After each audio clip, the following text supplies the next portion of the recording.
pada bagian yang ketiga terkait dengan penjualan kepentingan. Penjualan ini penjualan sebagian, tetapi masih memungkinkan penyusunan laporan keuangan konsolidasi.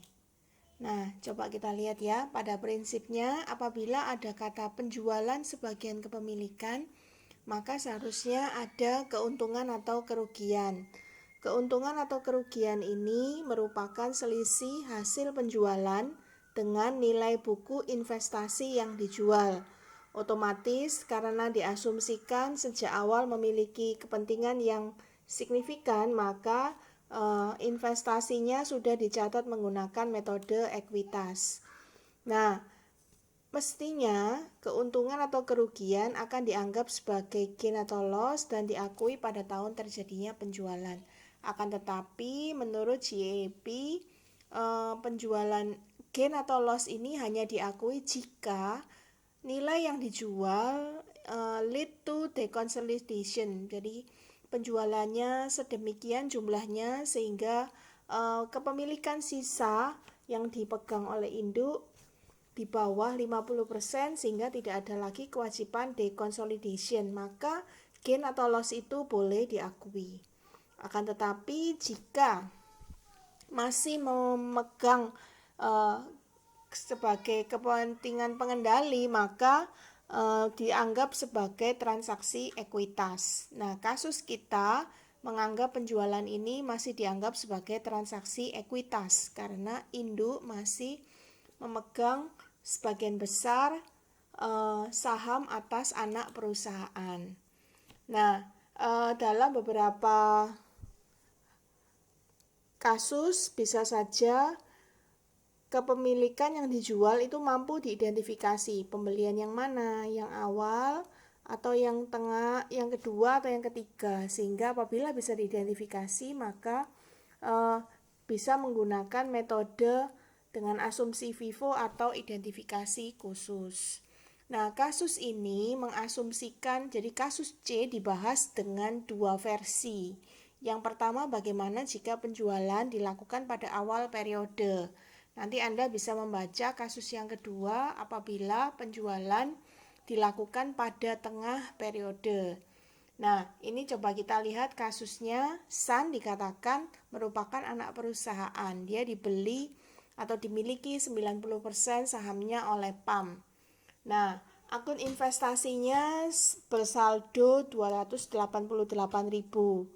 Anda juga bisa menghitung dari nilai buku ekuitas 200 ditambah 100 lalu ditambah dengan total goodwill lalu dikalikan dengan 90%, maka hasilnya adalah 288.000 untuk 90%.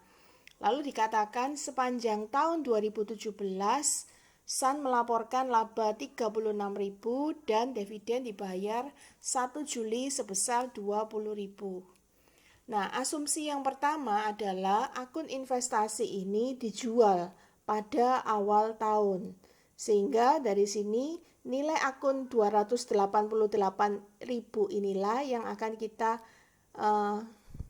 pakai sebagai patokan berapa nilai buku yang investasi yang dijual. Nah, katakanlah PAM diasumsikan menjual 10% kepemilikan Sun. PAM itu menguasai 90%, lalu dijual 10% saham Sun. Berarti yang dijual adalah sebanyak 1/9 yang dimilikinya. Nah, berarti yang dijual adalah nilai bukunya 288.000 dikali 30 dikali 90%, dikali 1/9. Hasilnya adalah 32.000. Nah, dari sini kas yang diperoleh adalah 40.000, maka seharusnya ada gain. Tetapi karena dianggap sebagai transaksi ekuitas, mengapa? Karena setelah penjualan PAM masih memiliki 80%. Oleh karena itu, selisih atau gain ini dianggap sebagai tambahan modal disetor. Ya, jadi Anda bisa lihat di 83 bahwa sebelumnya PAM tidak memiliki tambahan modal setor, tapi karena ada penjualan 1/9 investasinya, maka saldo ada tambahan modal setor yang muncul di sisi pasiva. Nah, kita kembali ya. Jadi setelah ini apa yang menjadi masalah? Yang menjadi masalah adalah sama sih prinsipnya, bagaimana mengakui laba dan dividen anak setelah penjualan, di mana penjualannya adalah 1 Januari 2017. Berarti pada saat awal diketahui 90% kepemilikan pada Sun, maka setelah penjualan berarti kepemilikannya turun menjadi 80%. Maka otomatis jika pertanyaannya berapa pendapatan per akuisisinya, jawabannya pasti 0. Karena sejak awal PAM hanya sudah menguasai sepanjang tahun ini sebanyak 80%. Sehingga bagaimana mengakui laba dan dividen anak? Ya, pengakuannya adalah untuk pihak induk 80% dan untuk pihak NCI 20%. Jadi bukan lagi 90% tapi 80% dan tidak muncul pendapatan prakuisisi seperti pada kasus A maupun B. Nah, sehingga jika diketahui labanya 36.000, ya tinggal kita hitung 36.000 kali 80%, jawabannya 28.800. Berapa bagian untuk NCI? Berarti tinggal kita hitung 36.000 dikali 20%. Demikian juga untuk dividen. Sehingga dari sini yang sedikit berbeda adalah cara menghitung saldo investasi. Karena saldo investasinya otomatis ada penurunan sebesar jumlah yang dijual, ya 1/9 tadi ya, dari 288.000. Tetapi yang lainnya sudah sama dengan metode ekuitas, maka saldo investasi akan ditambah dengan laba investasi dan berkurang karena pembagian dividen, sehingga saldo pada akhir tahun 268.800. Dan setelah itu jurnal eliminasi dan penyesuaian untuk tahun 2017 sama. Jadi sama, kita menghapus income dan dividen, selisihnya masuk ke investasi sama seperti yang diajarkan pada bab 4. Lalu yang kedua, karena tidak ada pendapatan perakuisisi, ya berarti sudah sama seperti bab 4, yaitu menghapus capital dan return earning awal tahun, lalu mengakui goodwill. Nah, dari sini kita kalikan 80%, lalu kita masukkan ke sebagai pengurang investasi pada Sun dan sisanya 20% untuk NCI. Lalu jurnal yang ketiga sama, kita mengakui bagian laba untuk pihak non pengendali. Dari angka-angka ini Anda bisa mencocokkan jawaban posting angka-angka tersebut pada kertas kerja konsolidasi, dan Anda akan melihat dan mencoba menghitung. Saya harapkan bisa dicoba untuk dihitung bahwa setelah diposting jurnal-jurnalnya, Anda akan menemukan bahwa angka pada akun-akun resiprokal akan tereliminasi. Demikian untuk kasus yang ketiga. Nah, jika kita lanjutkan sebentar sebelum Anda membaca sisanya adalah apabila terjadi penjualan tengah tahun, maka yang pertama yang berbeda adalah nilai buku investasinya tidak menggunakan patokan 288. Karena 288 ini adalah angka awal tahun. Jadi kalau penjualannya 1 April, maka saldo investasinya kita hitung sampai dengan tanggal 1 April itu berapa. Berarti kita tambah dengan nilai laba dari anak lalu dikali 3/12 karena 1/4 tahun ya, lalu kali 90%. Nah, kalau ada dividen selama 1 Januari sampai 1 Maret, maka kita kurangkan ke equity. Lalu dari sini kita akan dapatkan nilai buku ekuitas saat penjualan. Nah, berarti dari sini kalau dijual 1/9 kita tinggal kalikan.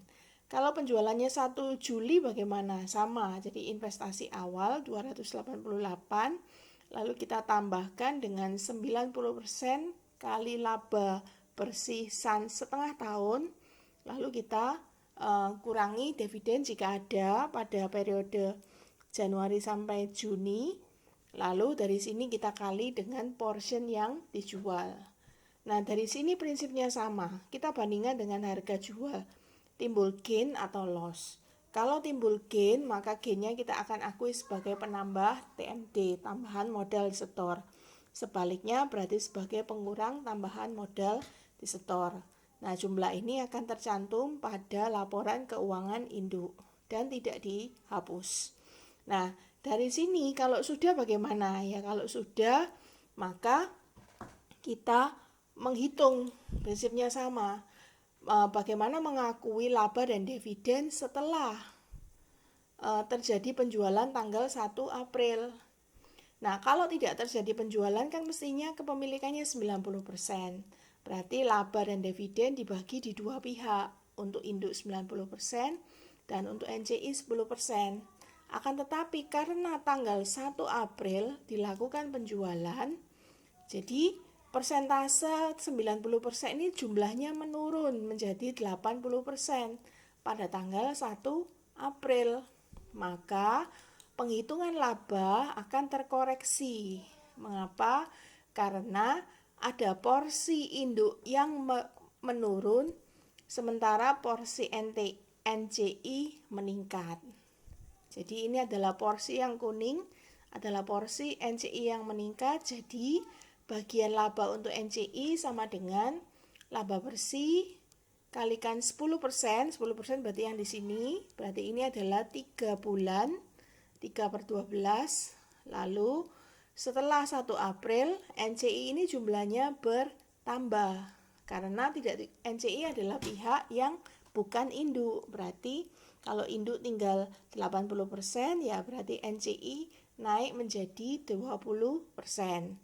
Jadi laba anak kita kali 20% kali 9/12. Sebaliknya adalah untuk bagian induk. Sehingga dari sini otomatis perbedaan akan tampak pada jumlah yang kita eliminasi pada jurnal A maupun jurnal C. Anda bisa mencoba membaca dan menemukan hitungan pada kasus penjualan tengah tahun berikutnya yang di sini ya. Demikian pembahasan untuk kasus yang C.